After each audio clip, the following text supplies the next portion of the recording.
bu dee abonné go ci sunu page bi mën ngaa bës foofu ñu bind s'abonner nga bësaale cloche boobu ngir ngay mën di am sunu yeneen i notification wala saa sunu dugalee beneen vidéo bu bees. ndax dañoo gis ni tey jii maanaam caméra yëpp ñu ngi braqué wu ci Ndar ndax procès bi nga xam ni moom lañ fi moo fi am muy procès bi nga xam ni wayu politique yi daanaka ñu ci bokk ñoom la ñuy àtte tey jii ci audience flagrant délit mu nekk audience spéciale. ñun nag en tant que structure syndicale muy syndicat de travail de la justice ak beneen syndicat bi muy UNTJ ñu lëkkaloo ànd ak suñu xarit bii di Gas El Salvador di lanceur d'alerte ñu ni occasion bi war nañu ko bàyyi mu jàll ndax il faut que ñu wax ak opinion publique il faut que ñu wax ak askan bi pour wax leen Ndar fii ñun lu ñuy dund nag lu yem loo xam ne ñëpp xam nañ ko ndax xam nañ ni Ndar fii depuis fukki at ak ñaara ngi ab chantier boo xam ni muy chantier palais de justice bu Ndar ñi ngi koy def boobu ba léegi depuis fukki at maanaam ak ñaar ñu ngi koy tabax boobu ba léegi kenn mënu ci jot tabax nañ ko sax ba yemb na sax ndax maanaam ci biti ni boo gisee da ngaan lépp yemb na waaye ñun de boobu ba léegi ñi ngi laajte ñun lan moo tax palais bi kenn mënu ci regrouper tribunaux yi nga xam ñoo nekk Ndar ndax li fi nekk Ndar dafa metti waxuma dafa metti sax ñun ñi nga xam ñooy liggéey ci ëttu attekaay yi waaye ñi nga xam ne ñooy sénégalais yi ndar yi ñi nga xam ne ñooy justiciable ñoo xam ne dañuy soxla tribunal bis bu ne ñoom ñoo gën a dund coono ji ndax doo jël ab palais nga tas ko ci dëkk bi bii nekk Xor bii nekk Vauvert kenn du comprendre nit da nga justiciable boo xam day xëy suba ñëw di benn këyit parce que ñoom xamuñu waaye nga ñëw dem Vauvert nga ñëw Vauvert ñun la li ngay wut kat du fii nga dem Xor que ñun la li ngay wut kat du fii kon loolu dafa nekk loo xam ni maanaam askan wi mi ngi dund lu metti bu weesoo askan wi nag ñun ñi nga xam ne ñooy liggéey ci ëttu maanaam ci ëttu attekaay yi ñun moom kenn waxtuñu ko parce que ñun boo gisee ñi ñuy boole ci ay bureau lu mat juróomi nit wala juróom benn nit boo gisee tribunal yi parce que fi ñu yóbbu tribunal yi léegi daanaka ay kër la nga gis ñi nga xam ne tey dañu am way laago bu ñu ñëwee sax da nga leen di yërëm ndax duñu mën a accès ci tribunal parce que nekkul ay bërëb yoo xam ni dafa jël en compte way laago yi mu nekk bërëb yoo xam ni dafa xat maanaam tey bu ñu nee atte tey jii la preuve tax ñu indi fi atte bi parce que atte bi dafay drainer ay nit yu bëri li tax ñu indi ko fii parce que ñoom xam nañu tribunal yi nga xam ñoo fi ne mënuñu accueillir maanaam population boobu moo tax ñu indi ko fii ab chambre de commerce ñëw def fi atte bi waaye loolu lépp li ñu si jàngat mooy lan mooy maanaam ñàkk jox cër bi ñu ñàkk jox cër li naan atte ci fii ci Sénégal ndax atte boo gisee ñu koy wax maanaam palais de justice la te palais de justice boobu dafa am li ñuy wax maanaam ay symbole loolu dafa am solo ci nit maanaam fi ñuy attee yow fi ñu lay attee sax bërëb bi ñu lay attee dafa war a nekk loo xam ni dafa bokk ci atte bi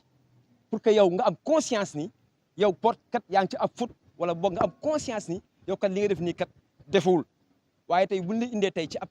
chambre de commerce xëy na suba sax mën nañu indi ci ab bayal atte la fa loolu lépp dafa nekk loo xam ni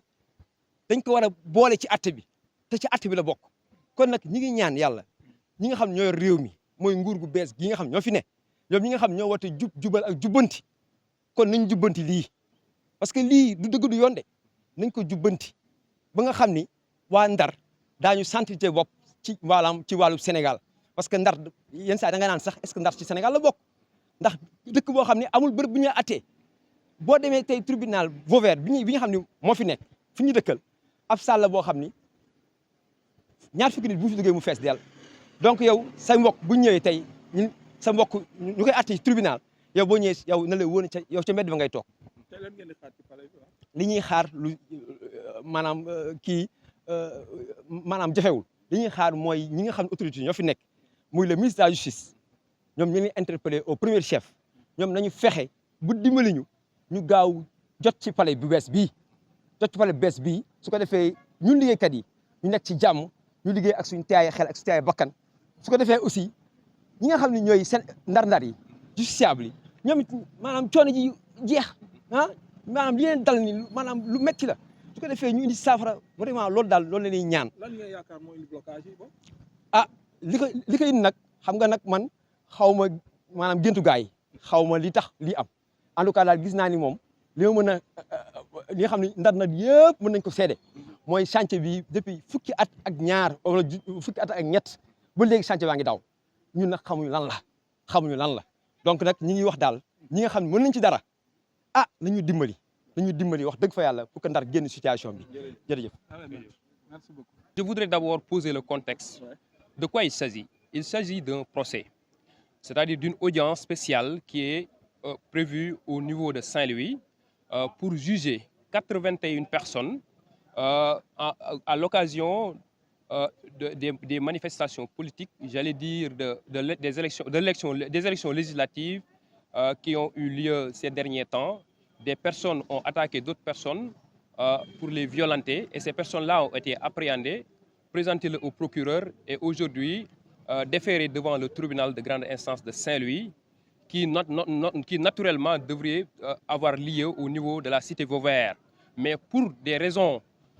d'insuffisance de locaux, on a dû déplacer cette audience au niveau de la chambre de commerce de Saint-Louis pour y tenir le dit procès. C'est cette situation qui nous interpelle, nous représentants des travailleurs de la justice. Moi-même, Mamadou Ndiaye, représentant de l'Union nationale des travailleurs de la justice. À côté de moi, Maître Mamadou Sarr, représentant du Sud-10. Et à côté de moi, Gas El Salvador, le grand activiste de Saint-Louis, avons compris que cette situation n'est rien d'autre que la résultante d'un palais de justice qui est en construction depuis des années, depuis du temps de Abdoulaye Wade, et qui jusque-là ne parvient pas à être livré pour, on peut le dire, et sans risque de se tromper, d'un laxisme qu'on a constaté au niveau de la construction de ce bâtiment. Et il y a tellement de choses à dire que nous, aujourd'hui, nous fustigeons cet état de fait. Et ce que nous réclamons, ce que nous demandons, c'est tout simplement de mettre l'humain au service et au centre de tout. C'est-à-dire de livrer ce palais au grand bénéfice d'abord des travailleurs de la justice qui aujourd'hui travaillent dans des conditions extrêmement difficiles, dans des bureaux exigus, avec un nombre inadmissible dans un bureau de travail. Et à côté, il y a aussi les justiciables, c'est-à-dire les usagers du service public de la justice qui se présentent dans les espaces, en tout cas éclatés, du tribunal de grande instance de Saint-Louis, sans pour autant pouvoir entrer dans les salles et dans des conditions d'accueil extrêmement difficiles. Mais je pense naturellement aussi aux personnes à mobilité réduite qui, dès qu'elles se présentent sur les lieux, ont du mal à pénétrer en tout cas les locaux de nos